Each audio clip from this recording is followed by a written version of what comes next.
ಮನುಷ್ಯನು ಕೊಲೆ ಮಾಡಿ ಹೋಗಿ ಜೈಲು ಕಂಬಿ ಎಣಿಸ್ಬೇಕಾದ್ರೆ ಹೆಂಡತಿ ಮಕ್ಕಳು ನೋಡೋಕೆ ಹೋಗುವಾಗ ಏನಂತಾರೆ ಗೊತ್ತಾ?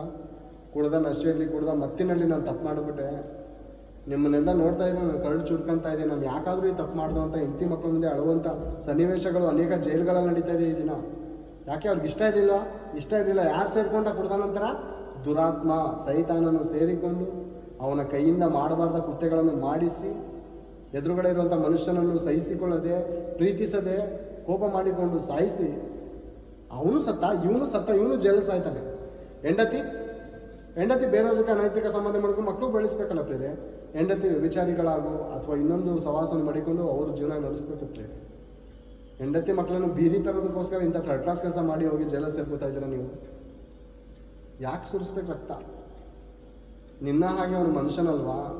ನಿನ್ನ ಹಾಗೆ ದೇವರು ಅವನಿಗೂ ಕೂಡ ಒಂದು ಜೀವ ಅಂತ ಕೊಟ್ಟಿದ್ದಾರಲ್ವಾ? ನಿನ್ನ ಹಾಗೆ ಅವನಿಗೂ ಕಣ್ಣು ಮೂಗು ಬಾಯಿಗಳಿದೆಯಲ್ವಾ? ಒಂದು ಮಾತು ಅಂದಿದಂದ ಆತನನ್ನು ಸಹಿಸಿಕೊಂಡು ಪ್ರೀತಿಸಿ ಕ್ಷಮಿಸಿದರೆ ಅವನಾದ್ರೂ ಬಂದು ನಿನ್ನ ಹತ್ರ ಕ್ಷಮಾಪಣೆ ಕೇಳ್ತಾ ಇದ್ದ. ಒಬ್ರಿಗೊಬ್ರು ಸ್ನೇಹ ಭಾವದಿಂದ ಬದುಕೋದಕ್ಕೆ ಬಿಡದಲ್ಲ ಪ್ರಿಯರೇ ಆ ದುಷ್ಟಶಕ್ತಿ. ಆ ದುಷ್ಟಶಕ್ತಿ ಏನು ಮಾಡಿದೆ ಅಂದರೆ ಫಿಲಮ್ಗಳಲ್ಲೂ ಕೂಡ ಎಂಥ ಫಿಲಮ್ಗಳು ಬರ್ತಾಯಿದೆ ನೋಡಿ. ಅವ್ರ ಕಡೆ ಕಡ್ದಾಕಿ ಹೊಡೆದಾಕಿ ಪ್ರೀತಿ ಮನುಷ್ಯನನ್ನು ಕ್ಷಮಿಸುವಂಥದ್ದು, ಕರುಣೆ ತೋರಿಸುವಂಥದ್ದು, ಅವನಿಗೆ ಸಹಾಯ ಮಾಡುವಂಥದ್ದು, ಅನ್ನ ಇಲ್ಲದವ್ರಿಗೆ ಅನ್ನ ಸಹಾಯ ಮಾಡುವಂಥದ್ದು, ಬಟ್ಟೆ ಇಲ್ಲದವ್ರಿಗೆ ಬಟ್ಟೆ ಇಂಥ ಸಿನಿಮಾಗಳಂತೂ ತೆಗೆಯೋದೇ ಇಲ್ಲ ಪ್ರೇರೆ. ಎಲ್ಲ ಕೊಚ್ಚಾಕು ಹೊಡೆದಾಕು ರೇಪ್ ಮಾಡು ಬಲಾತ್ಕಾರ ಮಾಡು ಪ್ರೀತಿ ಪ್ರೇಮ ಮಾಡಿ ಹೋಗಿ ಸೂಸೈಡ್ ಮಾಡ್ಕೊಂಡು ಸಾಯಿ. ಇಲ್ಲಿ ತೋರಿಸಿದಂಥ ತಂದೆ ತಾಯಿಗಳ ಮನೆ ಹಾಳಾಗೋಗ್ತಾ ಇದೆ. ತಂದೆ ತಾಯಿ ಯಾರು ಹಾಳಾಗೋಗ್ತಾ ಅಂದರೆ ತಂದೆ ತಾಯಿಗಳು ಪಾಪ ಅವರು ಸಿನಿಮಾ ಕೂತ್ಕೊಂಡು ತೋರಿಸ್ತಾ ಇರ್ತಾರೆ. ಅವರು ಆ ಆಕ್ಟಿವಿಟಿ ಎಲ್ಲ ಇವ್ರಲ್ಲಿ ಬೆಳೀತದೆ. ಇವ್ರು ನಾಳೆ ದಿವಸ ಅದೇ ಫಿಲಮ್ ಮಾಡ್ತಾರೆ. ಇವ್ರ ಮನೇಲಿ ಅವ ಫಿಲಮ್ ಸ್ಟಾರ್ಟ್ ಆಗಿದೆ, ರಿಯಲ್ ಫಿಲಮ್. ಅವರೇನೋ ನಾಟಕ ಮಾಡಿ ದುಡ್ಡು ಸಂಪಾದನೆ ಮಾಡಿಕೊಂಡು ಅರ್ಧ ಬಟ್ಟೆ ಹಾಕೊಂಡು ಬಟ್ಟೆ ಹಾಕೊಳ್ಳದೆ ಮಾನ ಮರ್ಯಾದೆ ಇಲ್ಲದೆ ನೀಚರಾಗಿ ದುಷ್ಟರಾಗಿ ಆ ಹೆಣ್ಮಕ್ಳುಗಳು ಕೂಡ ಏನು ದರಿದ್ರದವರು ಆಗಿದ್ದಾರೋ ಗೊತ್ತಿಲ್ಲ. ಏನು ಪ್ರಿಯರೇ, ಸ್ವಲ್ಪ ಜಾಸ್ತಿ ಕಾಸು ಕೊಟ್ಟರೆ ಬಟ್ಟೆ ಹಾಕೋದೇ ಬಿಟ್ಬಿಡ್ತಾರೆ ಪ್ರಿಯರೇ. ಮೊದಲಾದ್ರೂ ಕ್ಲಬ್ ಡ್ಯಾನ್ಸರ್ಗೆ ಅಂತ ಒಂದು 5,000 10,000 ಕೊಟ್ಟು ಮತ್ತವ್ರಿಗೆ ಕರ್ಕೊಬಂದು ಫಿಲಮಲ್ಲಿ ಸೆಂಟ್ರಲ್ಲಿ ಒಂದು ಡ್ಯಾನ್ಸ್ ಮಾಡಿಸೋರು. ಏನು ದರಿದ್ರದ ಐಟಮ್ ಸಾಂಗ್ ಅಂತಾರೋ ದರಿದ್ರ ಸಾಂಗ್ ಅಂತಾರೋ ಏನೊಂದು ಮಾಡಿಸೋರು, ಓಕೆನಾ?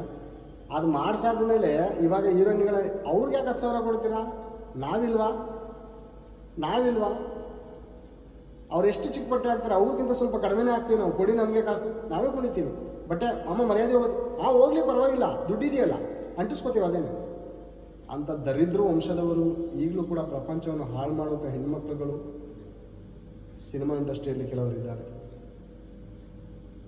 ಮಾನ ಮರ್ಯಾದೆ ಇಲ್ಲದೆ ಏನು ಬೇರೆ ತಂದೆ ತಾಯಿಗಳು ಇದ್ದಾರೋ ಇಲ್ವೋ, ಸತ್ತೋಗಿದ್ದಾರೋ, ಅಣ್ಣ ತಮ್ಮದಿರು ಇದ್ದಾರೋ ಇಲ್ಲೋ ಸತ್ತೋಗಿದ್ದಾರೋ, ಏನು ಬೇರೆ ಹಣಕ್ಕೋಸ್ಕರ ಈ ಥರ ದೇಹ ತೋರಿಸುವಂಥದ್ದ?